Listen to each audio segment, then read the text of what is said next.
जय महादेव, जय माँ गंगे। काशी विश्वनाथ जी का तो आप सबको पता होगा कि काशी जहाँ पे महादेव जी विराजमान है। क्या आपको पता है कि उत्तराखंड में भी एक काशी है, जो फ्यूचर में जो काशी विश्वनाथ मंदिर है वो यहाँ पर होने वाला है। ये भी एक काशी विश्वनाथ मंदिर है जो कि उत्तर काशी का मंदिर है। कहा जाता है कि सतयुग का काशी वो था और जो कलयुग की काशी है यहाँ पे है। और यहाँ पे एक ऐसा माता का त्रिशूल है जिसकी ऊंचाई तो मापी जा सकती है, पर गहराई जो है आज तक किसी को नहीं पता चली। और वो कहा जाता है कि पाताल में शेषनाग के ऊपर वो टच होता है वो त्रिशूल। और ऐसे ही एक चमत्कार आपको यहाँ दिखाने वाला हूँ। मंदिर में जो त्रिशूल के ऊपर हाइट है वो भी बढ़ती जा रही है। पिछले साल उसमें गैप था छत में, पर अब वो टच हो रही है छत को। तो अब सबको अंदर दर्शन करवाते हैं और यहाँ का इतिहास प्रॉपर पंडित जी से पूछ के आपको बताते हैं। मैं हूँ इस टाइम उत्तराखंड के उत्तर काशी में, जिस कलयुग की काशी कहा जाता है। और ये वो स्थान है जहाँ पर गंगा मैया इस मंदिर के चारों तरफ होते हुए यहाँ से परिक्रमा करते हुए उत्तर को चली जाती है। और कहा जाता है कि ये गंगा और यमुना जी के बीच में है ये स्थान, और गंगा मैया इसके परिक्रमा करते हुए जाती है इस मंदिर के उत्तर काशी के काशी विश्वनाथ मंदिर में। तो आओ चलो आपको लेके चलता हूँ अंदर मंदिर और करवाता हूँ आपको मंदिर में अंदर माता जी के और भोलेनाथ जी के दर्शन।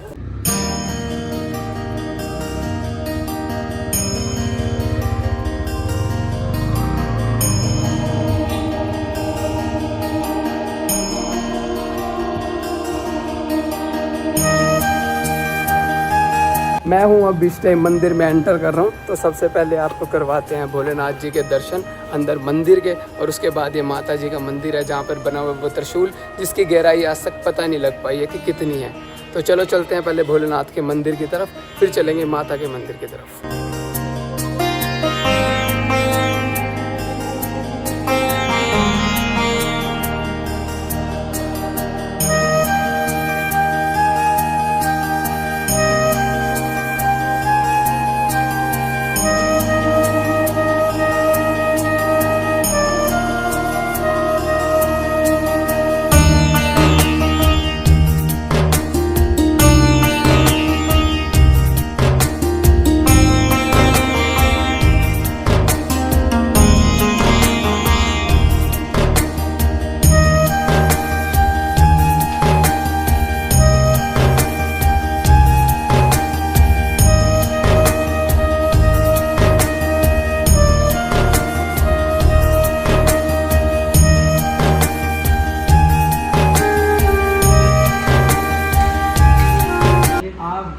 त्रिशूल को देख रहे हैं, ये देवासुर संग्राम में धरती पे आया हुआ है। ठीक है जी। इसके बारे में एज ए रेफरेंस, क्योंकि मैं जो बोल रहा हूँ जरूरी नहीं उस बात पे किसी ने विश्वास करना चाहिए, अपितु ग्रंथों का इसके लिए रेफरेंस भी है।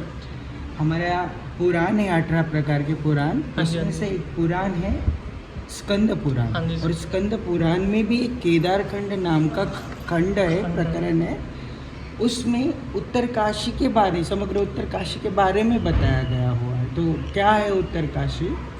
तो उत्तर काशी ऐसा लिखा गया है, स्कंद पुराण में लिखा गया है कि कलिकाल का जब बहुत सारा अतिक्रमण होगा कलिकाल में, कली का, तो भगवान वाराणसी से विचरण करने यहाँ आ जाएंगे। जैसे कि कोई सिटी में रहने वाला आदमी सिटी के हौच पौच से परेशान होकर जब कोई वो होम हाउस बनाता है, घर में जाके आपके गांव में एक खेत में बनने वाला जो घर होता है फार्म हाउस टाइप, वहाँ जाके शांति को, उसी तरह यहाँ पे इस तरह कथाओं में बोला गया है। पुरानी कथा होती है एक सामान्य आदमी को समझ आने के लिए। तो उसमें लिखा हुआ है कि कलिकाल का जब ज़्यादा अतिक्रमण दुष्प्रभाव होगा, तो अभी देखा जाए तो कलिकाल सिर्फ 10% कंप्लीट हुआ है। 50,000 साल का कलयुग है, और उसमें से मात्र आप कह सकते हैं 10 साल पूरे हुए हैं। 10,000 साल पूरे हुए। तो अभी अब हम जो देख रहे हैं श्रीमद् भागवत महापुराण में ये कहा गया हुआ है कि कलियुग में, अभी तो कलियुग की सिर्फ शुरुआत, कलियुग में 1.5 फीट के लोग रहेंगे, इतनी हाइट उनकी कम होगी। और यहाँ तक ये भी कहा गया है कि एक 6 महीने की बच्ची एक बच्चे की माँ बन जाएगी। तो ये इतना बड़ा कलिकाल हम लोगों के आगे आने वाला है। वी आर सो लकी कि हम शुरुआत में आके निपटा रहे हैं, ठीक है। तो अब ये दिखता तो, अब त्रिशूल की बात करता हूँ, अब दिखता तो ये पत्थर जैसा है, किंतु एक उंगली मात्र से ये हिलता भी है। अच्छा। तो लॉजिकली अगर ये पत्थर होता तो उंगली मात्र से नहीं हिलता, ठीक है, क्योंकि हम बाहर भी सीमेंट के पोल देखते हैं, हम उंगली से हम हिला नहीं सकते। So that is a miracle, शक्ति जो हमारे आँखों के गम्य है, हम देख सकते हैं जिसको। अभी ये हुआ है कि ये जो ऊपर एक वाला छत है वो बनते समय और त्रिशूल के बीच का अंतर हुआ करता था। अच्छा। Now, अब त्रिशूल बिल्कुल उसके ऊपर Touch टिक हुआ, गया, हाँ जी, हाँ सो जी। इट मीन्स इसकी हाइट भी बढ़ रही है। हाँ। तीसरी बात, इसका जो आखिरी छोर है वो देखने के लिए कई बार लोग यहाँ पे आगे इसका उत्खनन हुआ, अच्छा। किंतु उनको पता नहीं चला ये कितना नीचे है। तो इसका दूसरा छोर जो है, आखिरी छोर है, शेषनाग के सर पे विराजमान है। यानी पाताल लोक में। हाँ, तो इसके लिए आप ये कह सकते हैं कि एक पृथ्वी का हमारा एक केंद्र बिंदु है। हाँ, बाकी जगहों पे जो सिद्धपीठ बने हुए हैं वहाँ बाकी जगहों के माता जी के अलग अलग अंग अवयव गिरे, राइट। बट साक्षात आत्म रूप से हम माता जी को यहाँ पूजते हैं।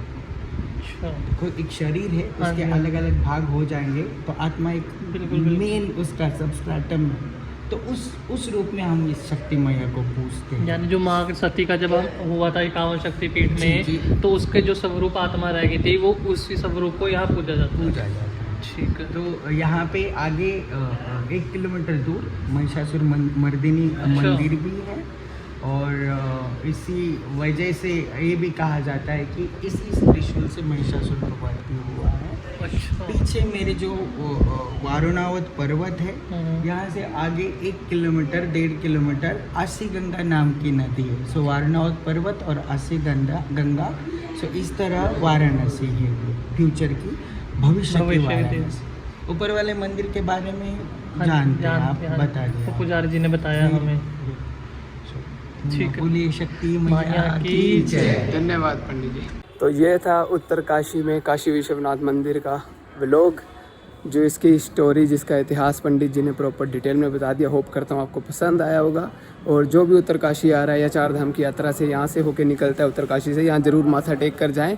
और पंडित जी बता रहे थे कि फ्यूचर में जो काशी जी हैं वहाँ से होते हुए भोलेनाथ जी इधर आएंगे उत्तरकाशी में, और इसे कलयुग की काशी भी कहा जाता है। और ये उत्तर दिशा में गंगा जी यहाँ से परिक्रमा करते हुए जाते हैं, तो इसलिए उत्तरकाशी से कहा जाता है। तो चलो ठीक है, फिर ऐसी वीडियोस देखने के लिए भोलेनाथ के मंदिरों को एक्सप्लोर करते हुए हम जाएंगे और आपको दर्शन कराएंगे। और ऐसी वीडियो देखने के लिए मेरे चैनल एक्सप्लोर विद सीमैक्स पर बने रहें। ऐसी वीडियोस और आती रहेंगी। और कमेंट में हर हर महादेव लिख देना। जो चैनल पे न्यू है तो चैनल को सब्सक्राइब कर लेना। मिलते हैं एक नए ब्लॉग में, तब तक के लिए जय महादेव।